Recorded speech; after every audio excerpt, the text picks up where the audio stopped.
digital competence. People who cannot think, apply digitally, and who cannot think digital, who cannot apply a digital mindset. I think that's a big sweep that we are going to experience very shortly. Are we ready as HR functions? What it means for us? I think that's an important question. Digital transformation, when it is done right, it's just like a caterpillar turning into a butterfly. But when it is done wrong, all you have is a really fast caterpillar. I think that's a watch out point. In terms of agility and resilience, I think we have all seen the power of agility and resilience. In fact, it was not very long ago, most of the organization structuring, most of the organization designs, redesigns were all focused upon efficiency, developing efficient organization. Today, that's taken as given. Predominant focus is how do you build intrinsic resilience? How do you build intrinsic agility in the way the organizations functions, in the way they learn, in the way they unlearn? In fact, unlearning has become even more important given this experience we had very recently. HR, what is the implication for HR? Is HR organization ready for it? What HR must be doing about it so that we are in a position to create a sustainable advantage for the organizations? More importantly, create value for our stakeholders. Let's talk about the workspace and what's happening there. You know, based upon a survey very recently, 75% of the top leaders said that the ability of the people to adapt, reskill, and assume new roles is the most critical element now. And look at the contrast. Against 72% who said that this is the most critical, only 17% people are ready to adapt, reskill, and assume new roles. That's a big opportunity for HR. What are we doing about it? What should be the plan for HR functions to bridge this gap? According to World Economic Forum, by 2025, about 50% of the workers will need reskilling because large number of them, in fact, as many as 85 million of them will get displaced by automation. Of course, there is a good news as well, and I want to talk about it. While the 85 million jobs will get displaced by automation, additional 97 million new jobs will get created. Is HR ready? What we must be doing about this? And this is a big opportunity. Finally, talking about the leadership, compassion, humility, etc. I think in the last 1 year, we have experienced, a lot of people would argue that, look, employee well-being, compassionate leadership, humility, etc. These are all very touchy-feely concepts. They are not. In fact, they are very real. We have seen the power of it. So much so, I would just give an example from Japan, one of the most advanced countries. Japan has recently appointed a minister of loneliness to curb the tendency of suicides, to bring a sense of calm, and to focus upon mental wellness. I think, to my mind, mental wellness, mental well-being is going to be another big agenda for HR. Are we ready for that as HR function? Let me just make a quote, giving a reference from Maya Angelou, who said, I have learned that people will forget what you said.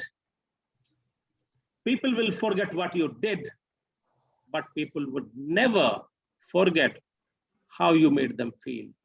And if you go back and ask questions about how your experience was in last 1 year in your organization, 9 out of 10 people will talk about how their organization dealt with them with respect to their well-being, with respect to their safety. Therefore, it's likely to emerge as another big area. Last point, employee branding is something which is no longer a domain of marketing function alone. It's very much a business function. It's very much a HR mandate, and it's very much what HR must be focusing upon. You know, I just want to talk about a research which I led about 3 years ago. What we did, we spoke to about 25, 30 students of high school, people who were still in the schools in 9th standard, in 10th standard. And we asked them a question: what is your dream company? What kind of organization would you like to work for? What kind of career aspirations would you have, you know? And they, you know, what were the answers? Majority of the kids said, I would like to work for a company which cares for environment. I would like to work for a company which cares for poor people. I would like to work for a company which does a lot of social work. I would like to work for a company which does a lot of social good. Point I'm making is advocacy, concern for social good and sustainability is again going to become a big role. Is HR ready for that? And these are the real issues. And these kids who are in the schools now, they are going to be our future employers. All of them. And many of them think differently. They don't think like us. I want to also give an example from HUL. And Sanjiv, my compliments to you. I saw your post last night. Compliments to HUL. 100% of plastic waste collection in 2021 is the target they have taken upon. How many of us, how many of the organizations are thinking in this direction? These are not the touchy-feely issues. These are not what is fad. These are all larger issues. Ultimately, the whole principle of 3P is just about sustainability, right? Finally, I think we have an important role to play in making sure the businesses are reviving back and they are thriving again just before, as they were doing before the pandemic situation. I'm sure HR is in here for playing a very important role. I'm sure my colleagues, speakers in the morning today and in the afternoon would deal with these issues. These are all live issues. Finally, I would like to end by quoting Charles Darwin, who said, the most successful organizations or species are not those who are the smartest or the strongest, but those who are most adaptable and responsive to the changes. There are a lot of changes happening. Let's make the most out of these. With this, I thank you all very much. I wish you all a great day of learning. And I would now request my colleague, Krish, to share his thoughts for us. Over to you, Krish. Thank you very much. Thank you, Prem. Thank you. And a good morning to everybody. It's a pleasure to be here. There are many conferences we all go to, we all listen. Yeah, but I think this year is unique. And this year is unique because of all the changes. And especially for those in HR, those who are looking at organizations and people. I think this year marks a turning point of many things, or many assumptions that we've all questioned. And I think what we want to do in this day today is really think back and say, okay, what are those issues? What have we learned? And how do we get ready for the future? I think Prem spoke about a lot of areas there. And I can just tell you that, if you look at the next decade, I think every organization and every HR team should be ready for at least 2 or 3 transformations that we're doing. One is, this whole business, as Prem said, the transformation of business becoming more digital. The second is this whole transformation of our employee experience. Again, using a lot more digital, but how do we really rethink employees in this remote world? How do we really look at relationships? How do we look at how do we engage them? How do we look at connecting and building that camaraderie and social capital? And the third is this whole transformation of the whole work, the way work is done, and which will also mean workforce. So I think these are three big things that we're going to see over the next couple of years. So I think that's where it's a great time for us to really think. It's again a good time to really get inputs from so many other sources. And I think if possible, talk to others who are there, pick in some points. And I think we can go back and say how you can start thinking about the journey in your own organization. So I'm going to stop here. I think we've got great speakers waiting for us. We have Sanjiv Mehta, the CEO of and chairman of Unilever in India. And there's lots to learn in terms of what he sees are some of the challenges and how do we really look into the future. So with that, I hope you have a great learning event and wish you all the very best. And over to Sanjiv. Thank you. Thank you. Good morning, everyone. Thank you, Prem. Thank you, Krish. And thank you, HRDN, and National HRDN for inviting me. And what I'm going to do now is share my thoughts on agility, resilience, and digital.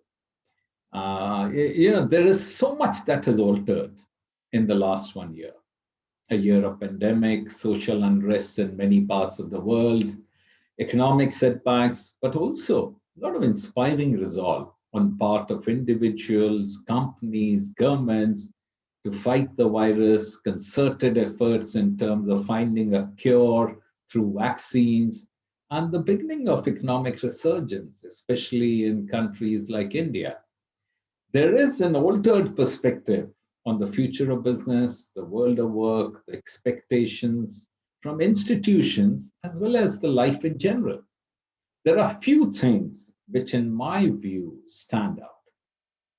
First is chaos and ambiguity will be a way of life. COVID-19 pandemic was not a black swan event like many people say. This was predictable and predicted, but the whole world was in denial. The other potential crises that are stampeding towards us are the climate change, social and economic inequality, ocean and ecosystem collapse, water scarcity, amongst many others. This will manifest in surprise, multiplex of forces, the speed of change, the confounding of issues, no cause and effect chain, the haziness of reality, the potential for misreads, and the mixed meanings of conditions. The second is the pandemic will indeed leave a scar. There have been labor market dislocations, bankruptcies will become much more common. Education of over 1 billion learners across the world has been disrupted. The bottom line is that the pandemic is likely to increase poverty and inequality and painfully expose the weakness in health systems, the precariousness of work, and the challenging prospects for the young of accessing opportunities they desperately need. The third is the world is changing fast. We are standing at the crux of a paradigm shift. The reality is that the pace of innovation will only get augmented with technology. From the vantage point where we are standing today, we can see the increase in computing power, the speed, the memory, the creation of artificial neural networks, all pointing towards the power of machines. Fourth is the pandemic will accelerate the change. Historic global crises like wars, revolutions, and pandemics, they put history on fast forward. Processes that normally take decades or longer to play out unfold in a couple of weeks. Coronavirus is the political, economic, psychological, and health event of a lifetime that will drive disruption and transformation for years to come. However, the world will survive. I'm basing it on my belief in human ingenuity and a capacity to change. I believe that when humankind decides to change, there's virtually no limit to how fast or how dramatically we can do so. Disruption is not new to mankind. Each industrial revolution caused disruption to the existing ecosystem. Some jobs disappeared, but new jobs appeared. Socioeconomic status changed, but overall, the impact on livelihoods and the well-being of humanity at large was mostly positive. It is in this context that the three words in the theme of this conference today hold a very important meaning: agility, resilience, and digital. These are also perhaps some of the most used words in the world of business and management today. Let me start by talking about agility. This is often used interchangeably with speed, but there is a subtle difference between speed and agility. Speed is about operating quickly in already established categories, products, or business verticals. Agility, on the other hand, is about pivoting with speed to adjacent or entirely new product domains. In this talk, I'll use it interchangeably. Speed is simply not an attribute of an organization that is tied to a clock time. Rather, it is a complex, performance-enhancing capability that requires a holistic approach to its development and execution. Organization speed depends on three interconnected capabilities. First is recognition speed. How quickly an external stimulus is recognized as an opportunity or a threat. The sooner that an organization can apprehend a disruption, the more likely it will be able to respond to it. Second is the decision speed. How quickly decisions are taken once a stimulus results in identifying an opportunity or a threat. And last but not the least is the execution speed. How are the resources, people, processes mobilized to support the action? The challenge for an organization is to have structures, processes, decision rights, and culture so that all aspects of speed work in sync. When they do, the companies are able to speed up multiple organizational activities in a simultaneous fashion. This is called entrainment. It is a phenomena in which two or more independent processes synchronize with each other. In the absence of entrainment, you may be having speed in one part of the organization, but slow in others. So slippages occur and you lose the competitive edge. Second is resilience. What is resilience? Very simply put, it is the ability of an individual or an organization to bounce back from setbacks and failures. Invariably, a resilient organization is an adaptable organization. Ben Bernanke very famously said that the period of 80s to 90s was a period of great moderation. Global economies recorded steady growth. Socioeconomic indicators were generally positive. No major wars or disruptions were experienced. Organizations designed themselves based on this philosophy. It was about efficient designs aimed at maximizing productivity, zero lost time, and saving costs. The organizations became lean, mean machines, which delivered consistent, predictable outcomes. But any change in the variables, any disruption, and the system would fail to pivot. What is exactly what any crisis requires?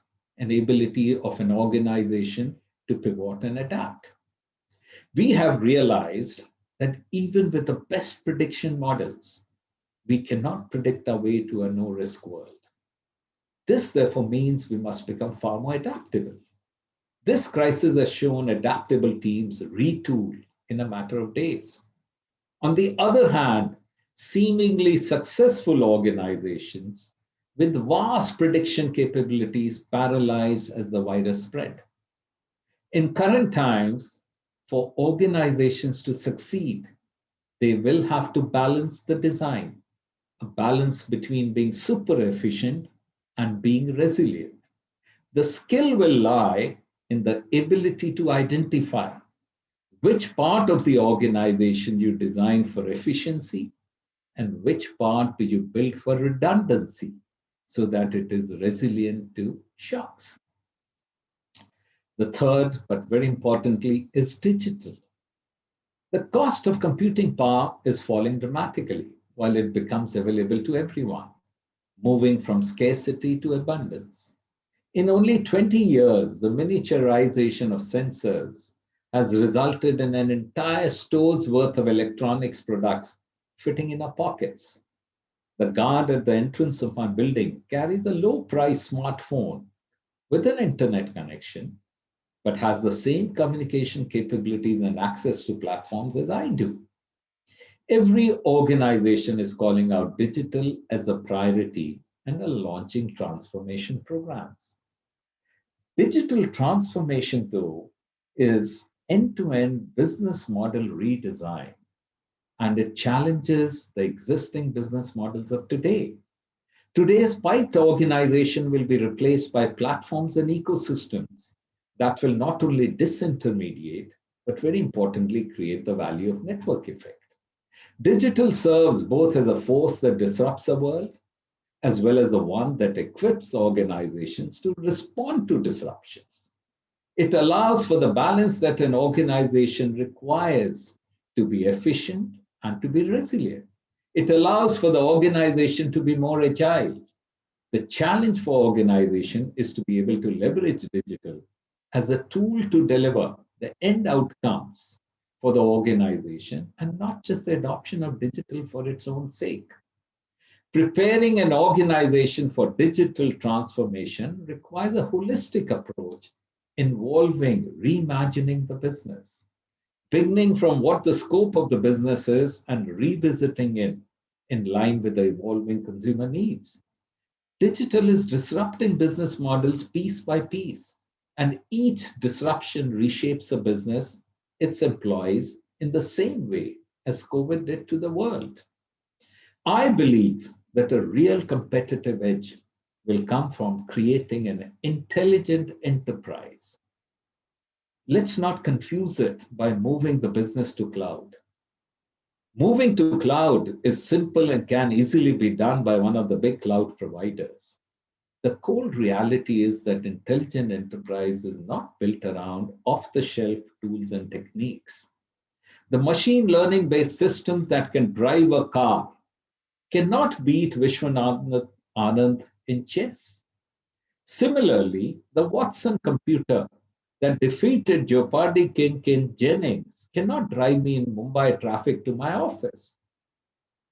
The AI systems that beat humans are dealing with a bounded problem, one that has a finite set of rules.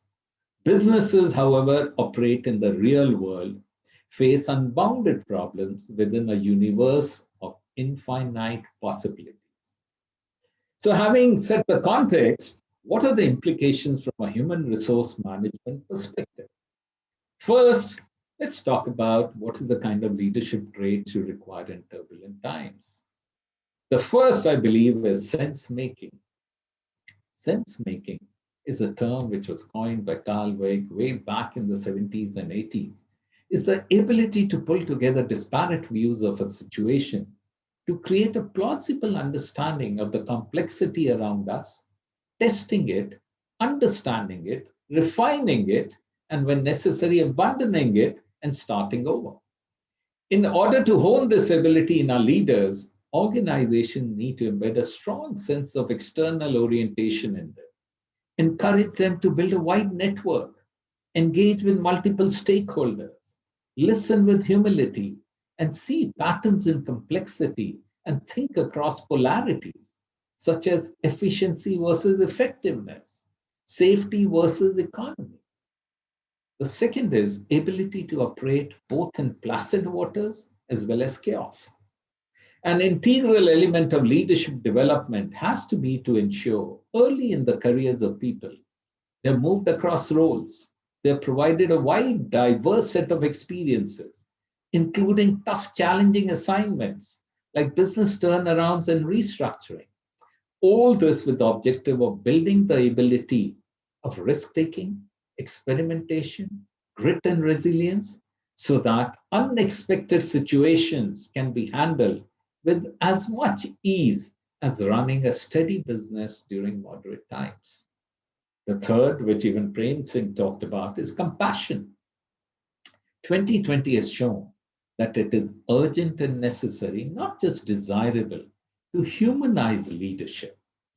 The way we have been portraying, promoting, and practicing leadership for decades has been a cocktail of vision, passion, skills, oratory, makes leaders ill prepared to recognize and alleviate human suffering, let alone address the systemic issues that cause and perpetuate it. The fourth one is collaboration. This assumes a whole new dimension. Some of the challenges that confront humanity today are too big for any of us to solve individually. Last year, COVID saw breakdown of silos across organization verticals and leaders operating horizontally across teams to face a common adversary. This level of trust and collaboration and exchange of ideas, openness to change, and working together across functional boundaries and beyond the boundaries of the organization are going to be increasingly an imperative. We need leaders who can collaborate with other leaders within the organization, across organizations, with governments, NGOs, to leverage opportunities or address challenges that confront us. Last but not the least, purpose-led leaders. A strong sense of purpose can unleash superior performance, but only if it is authentic, inspiring, and embedded throughout the organization. Purpose creates a sense of meaning or goes beyond what an organization does, makes, or sells. Purpose inspires employees and unlocks the discretionary efforts to transform and grow. It also provides guardrails for decision making. A strong purpose clearly communicates your story and drives the company to become the better version of itself. Ask, what do you aspire to be? What would the world lose if you were gone tomorrow? This is what organizations and individuals need to ask. The second challenge for us is, how do we create ambidextrous organizations? As I said earlier, the decades of 80s and 90s was all about driving efficiencies in the organization. However, a very lean, mean organization may not have adequate slack for disruption or growth. In fact, there are some economists who believe that an organization which is not very cash efficient, that is efficient in managing cash, may have better success in uncertain times, as they would have a greater ability to pivot and pivot fast. But of course, we cannot afford to throw away the proverbial baby with the bathwater. Therefore, first, we need to design the organization in a fashion that balances the need for efficiency with the need to pivot with speed. A dual fixed flex organization design can achieve this objective. Create agile teams that can move fast, pull in required skills on a need-to basis, operate seamlessly towards a set of objectives, and disband once the same is delivered. Second, we need to create space within the organization. It would be imperative more than ever before to identify trapped capacities within the current organization design. I call it the hidden factories in every organization. Third, it is imperative for teams to continue to leverage digital and technology to drive greater efficiencies in the predictable, placid parts of the organization and repurpose resources towards those parts of the organization that operate in more uncertain and volatile environments. The third challenge, revisiting talent and capability building approach. The war for talent is only going to become much more intense as organizations will hunt from within the same small pool of skilled workforce in the countries. Furthermore, in a country like India, where half the workforce is today millennials, Gen Z, What employees seek of organizations is no longer security, stability, and mere financial rewards. The concept of cradle to grave careers are a thing of the past. This generation craves newer experiences, prefers working on gigs and on projects, and quick at adopting technology. The key imperatives thus are A, retention of skills and capabilities within the organization by ring fencing them through monetary and non-monetary incentives. Now, let me be clear. This is not about retaining what you call as the top talent, but more about ensuring that the key organizational knowledge and capabilities are secured and retained, be that with a gig employee or with a permanent employee. B, paying a premium to talent that is curious, imaginative, and experimentative. As the digital revolution evolves, technology disruption cycle times will become shorter and more frequent. Curiosity to understand and experiment and adopt the ever-changing technologies at workplace for better outcomes would be a fundamental trait that would differentiate the top talent from the rest, as would the imagination to leverage tech for better outcomes. C, upskilling must shift from one-time, long-term classroom sessions to rapid, always-on, bite-sized skill sessions. Training is akin to iPhone upgrades. There is a new technology which requires a new patch every other day, and the process is relentless and endless. Lastly, digital will disrupt every aspect of the organization, and stepping up digital capabilities of our employees fast is going to be another imperative. We will have to lift the floor while we raise the bar. Now, talking about work and workplaces, we need to reimagine work and workplaces. Workplace has seen a generational shift over the years from the dull, formal, windowless rooms and cabins that mark the workplace of the past to more energetic, bright, open workstations of the present, to flex, shared community workspaces of tomorrow. One vector on which this transformation can be mapped is walls, the presence or absence of the same. From hard brick and mortar walls that divided one person from another, to glass see-through walls, to no walls. The next leap is actually absence of any walls, physical or virtual, as work from home and remote working becomes even more commonplace.